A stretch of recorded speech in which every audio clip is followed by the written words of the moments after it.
السلام علیکم ورحمۃ اللہ وبرکاتہ۔ مجھے امید ہے کہ آپ سب دوست خیریت سے ہوں گے۔ اللہ تعالیٰ ہمیں آسانیاں عطا فرمائے اور آسانیاں بانٹنے والا بنائے۔ میرے پیارے دوستو، جب اللہ تعالیٰ نے حضرت محمد صلی اللہ علیہ وسلم کو معراج کروایا تو آپ صلی اللہ علیہ وآلہ وسلم نے جنت کو دیکھا، جنت کے خوبصورت مناظر کو دیکھا، پھر جہنم کو دیکھا۔ جہنم میں ایک ایسے طبقے کو دیکھا جو اپنے ناخنوں سے اپنا بدن کھروچ رہے تھے۔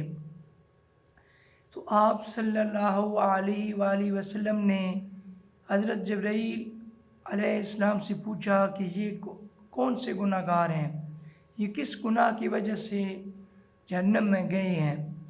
تو حضرت جبرائیل علیہ السلام نے فرمایا کہ یہ وہ لوگ تھے جو دوسروں کی غیبت کرتے تھے، بہتان لگاتے تھے۔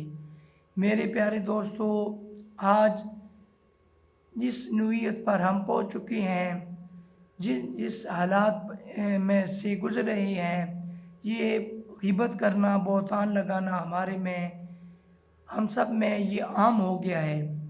میرے پیارے دوستو، یہ بہت بڑا گناہ ہے، یہ گناہ کبیرہ ہے، یہ بہت بڑا گناہ ہے۔ اللہ تعالیٰ اس گناہ سے ہمیں محفوظ رکھے۔ اور ایک اور جگہ آپ صلی اللہ علیہ وسلم نے ارشاد فرمایا کہ غیبت کرنا ایسا ہے جیسے اپنے بھائی کا گوشت کھانا۔ میرے پیارے دوستو، اللہ تعالیٰ ہمیں اس گناہ سے بچائے اور اس گناہ کی نحوست سے بھی بچائے۔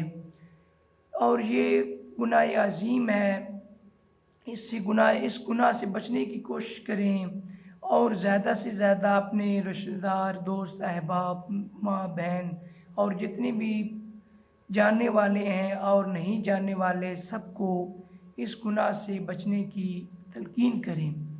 السلام علیکم ورحمۃ اللہ وبرکاتہ۔ اللہ تعالیٰ ہمیں آسانیاں عطا فرمائے اور آسانیاں بانٹنے والا بنائے۔